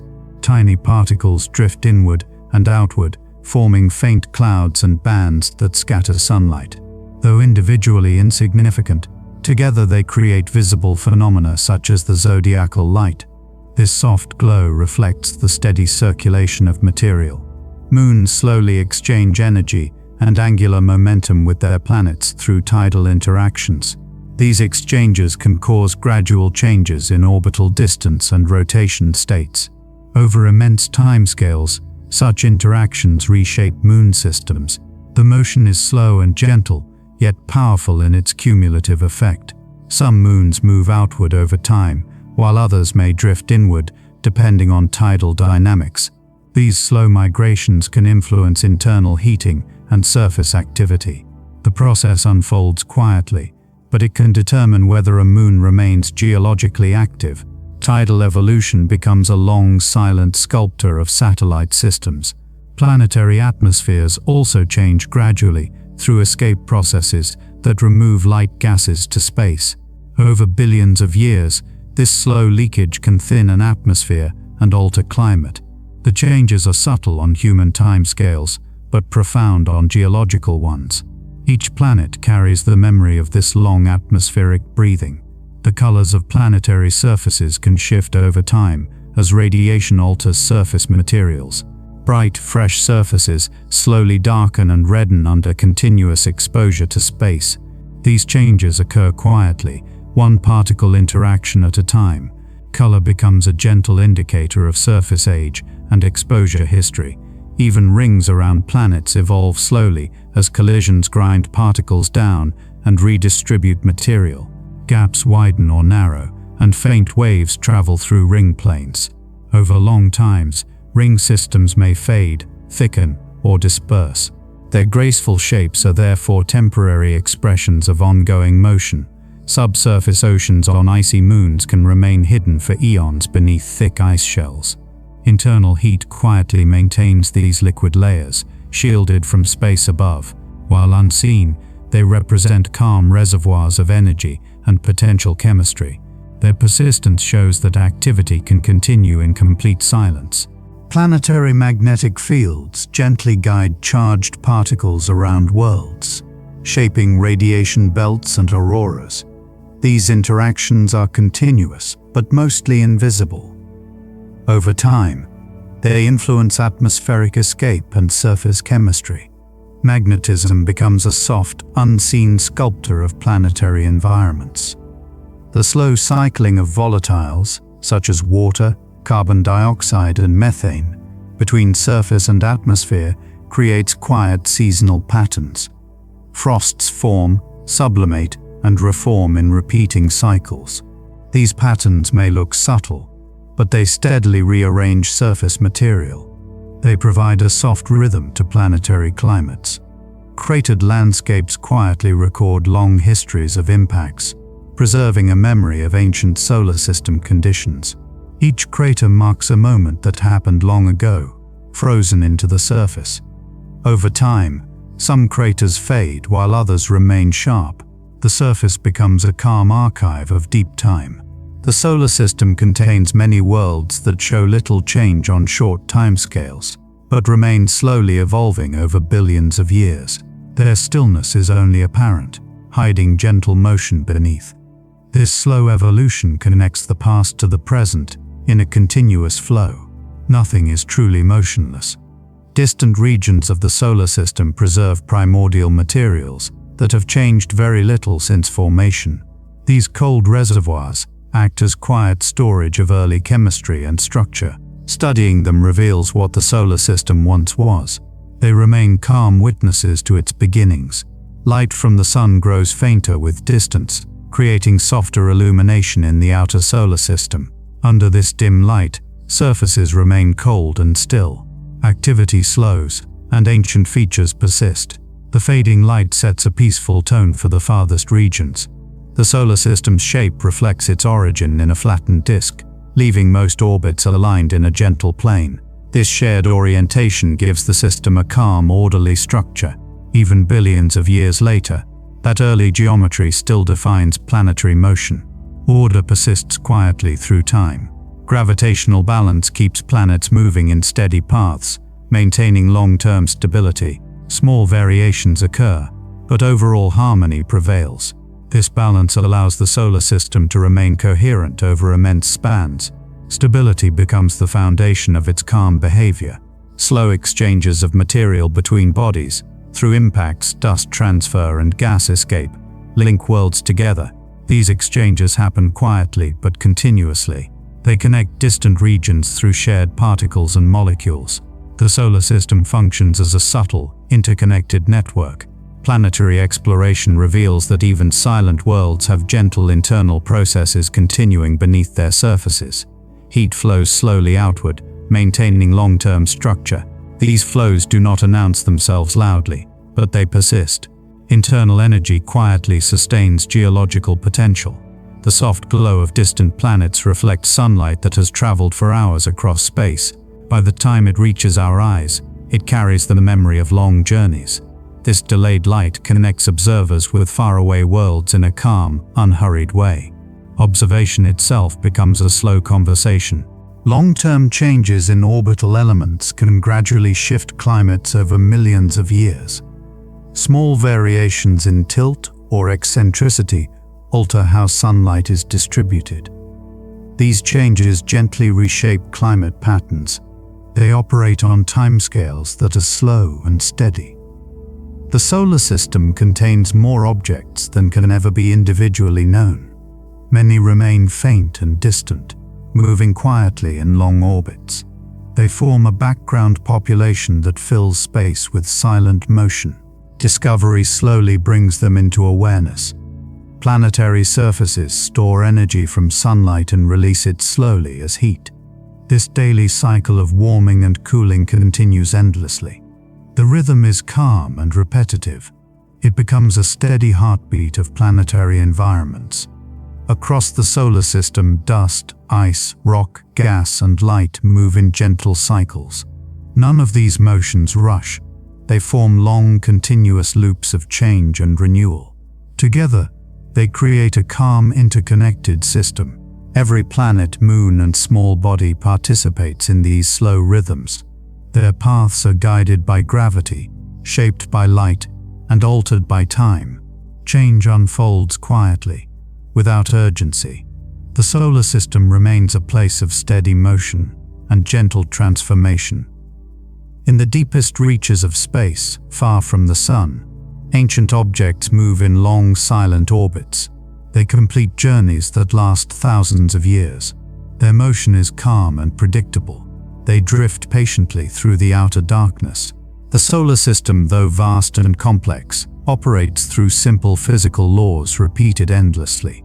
Gravity, light, and motion work together in balanced patterns. These patterns maintain order and continuity. They give the system its enduring calm. From the innermost heat to the outermost cold, the solar system forms a continuous gradient of environments. Each zone transitions softly into the next. There are no sharp edges, only gradual changes. The whole system feels like a slow, quiet flow. Over billions of years, the solar system has matured into its current form. It continues to evolve at a gentle pace. Nothing is hurried, and nothing is frozen forever. Change moves steadily, almost silently. Within this vast family of worlds, countless cycles repeat without pause. Days, years, seasons, and orbital periods unfold in a calm rhythm. These cycles give structure to time itself. They create a quiet sense of continuity. Even as new discoveries are made, the solar system remains a place of slow, predictable motion. Each new object joins the same patterns of orbit and rotation. Knowledge grows, but the rhythms remain. Stability underlies discovery. The solar system's calm is not the absence of motion, but the presence of steady, balanced change. Everything moves, but nothing rushes. Over immense timescales, this balance sustains the system. It is motion without urgency. Across space, light, gravity, and matter continue their gentle interaction. The sun shines, planets turn, and moons circle in quiet harmony. Each moment blends into the next. The system drifts forward in calm continuity. The solar system remains a slow, enduring expression of cosmic order. Its many worlds follow patient paths shaped by simple laws. Over time, they change gently. Everything continues, softly and steadily.